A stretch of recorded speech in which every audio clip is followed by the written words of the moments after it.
ایک شخص نے امام علی علیہ السلام سے پوچھا، یا علی، سب سے بہترین عادت کون سی ہے؟ تو امام علی علیہ السلام نے فرمایا، اے شخص، یاد رکھنا، سب سے بہترین عادت حیا اور کرم ہے۔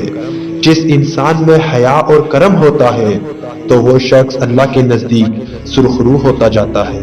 تو وہ کہنے لگا، یا علی، حیا اور کرم سے کیا مراد ہے؟ بس یہ کہنا تھا۔